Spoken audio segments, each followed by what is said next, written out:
Hello, my name is Leo from Leo's Motor Ride. I want to show you something. We're going to troubleshooting this bike together. So this customer called and he complained about his clutch. He doesn't have a feeling, he cannot put in gear. And those bikes known with clutch issue. I actually just changed complete clutch last week on another one. But in this case, the bike is only about 8,000 miles, and I saw the bike, it starts, but there is no feeling at the lever. It just feels like he have air in the system, basically. I don't think he burned the clutch yet.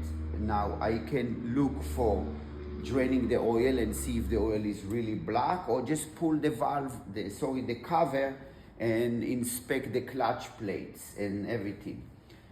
But I think what I'm going to do now is first, because just I feel the lever is kind of soft, what I will do is I just gonna check the fluid, and obviously I will just flush the fluid to make sure there's no air in the system. So BMW, of course, always do different, and they wanna be like the best. So they create a tool here. You cannot, if you have the same bike, remember you cannot open the plastic cover here, because there is two tabs who lock it, and if you will just turn it, you will break those tabs. So that's why they create this special tool who go underneath here, and then you open. In this case, we're gonna do the clutch, so I'm gonna go underneath here, make sure it sits right, and I open. Basically, the tool again push on the tab, and kind of like this, and then you open it. Every time I work on brake fluid, clutch fluid, you just take a nice towel just in case, put underneath, in case you spill, you protect the paint of the bike. We're gonna leave this here. I don't need the tool anymore. And basically I can see the clutch fluid, which is mineral oil, is slightly low. I can pump a little bit. There is no air bubble. Sometimes it comes right away. In this case, it doesn't. So now what I'm going to do is actually, I will suck the old fluid, put some fresh, and on the other side with the clutch slave cylinder, I'm gonna try to bleed and flush the new fluid in the system. This is another trick I learned long time ago. I just take a Gatorade bottle, drill hole, take a clear hose, and what I do is I squeeze the bottle, stick the hose inside, and when I release, it suck all the old fluid, and then I lower the bottle, make sure nothing spill, and take out, and whatever it take. That's good enough for me. I'm gonna move to this side here, where is my clutch slave cylinder. And here you can see the nipple. Sometimes this hose is too big and it will not sitting right. And I'm okay with that, because in case of a spill, like right now, you see, I was testing it. So in case any spill, I always take in a spray bottle and fill up water, and basically for the safety, I put lots of water around. This bottle doesn't work very good, so I have another one, just in case I will spill. And by the way, this is a mineral oil, it's not a brake fluid, so it's not gonna make any damage. And later I wash the bike, so it's gonna be okay. And here is my mineral oil. Now, if I will not be able to flush the fluid and get rid of the air, that means my master or the clutch slave cylinder is bad. Because if I cannot get air and it doesn't work, that means one of them is bad and it doesn't do the job. Usually the way I flush fluid is quick. I release a little bit the valve so I can, sometimes they are so tight and I don't want to break it. because they are so skinny screw.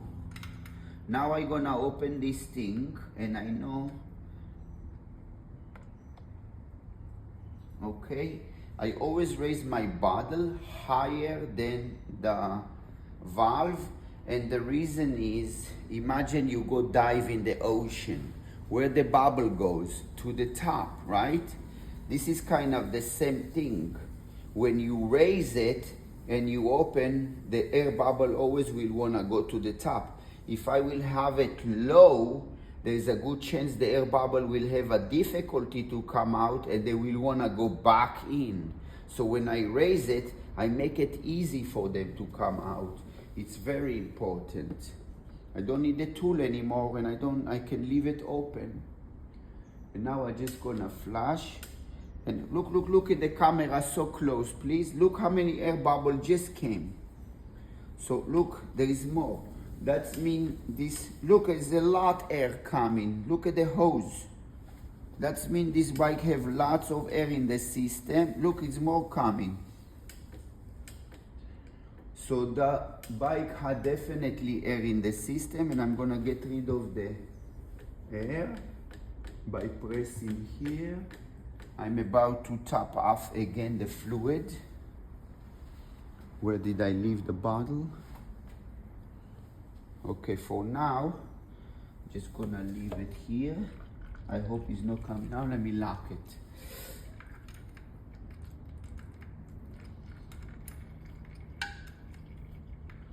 Okay, that's closed. I make sure all the fluid coming out, and just in case you saw it was a little bit spilled, I'm gonna put water quickly. Later I can wipe it and wash the bike. Now I'm gonna top off the fluid before it suck new fresh air, and I don't want this to happen. Okay, so this bottle is running out, and I'm gonna need to go open a new one. So this is trash. And let me see if I have new feeling or better. Oh, the clutch already working. Before I didn't have the feeling, it was so soft.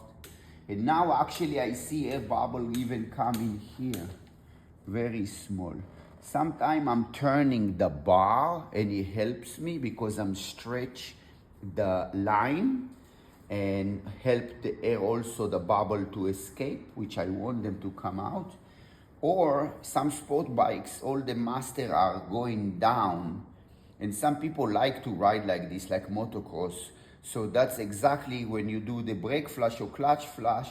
If you turn the bar or just loose up the master, raise them, that will help you also to get better air bubble. The clutch, by the way, feels already great. And I just gonna do extra flush just in case, and I have more air.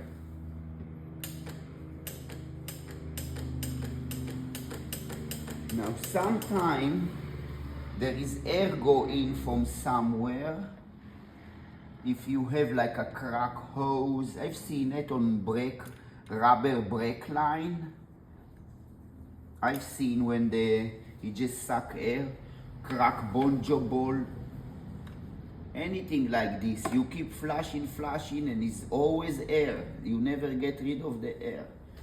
So you need to have the system basically to make sure it's all good and closed. Okay, so I didn't have any air right now. After I try again, and I correct my fluid level by flushing a little bit more. In this case now I'm gonna close quickly this thing, and I'm gonna start the bike, and I'm gonna try to put in gear and see if the bike dying on me. Because earlier I didn't try, but when I felt I have no clutch in the lever, it was too soft, I didn't even want to put it in gear because I knew it's just gonna make loud noise, and it just gonna, like, you slam it in gear with no clutch. I didn't want to do that, but now I'm confident the clutch is working, and let's see.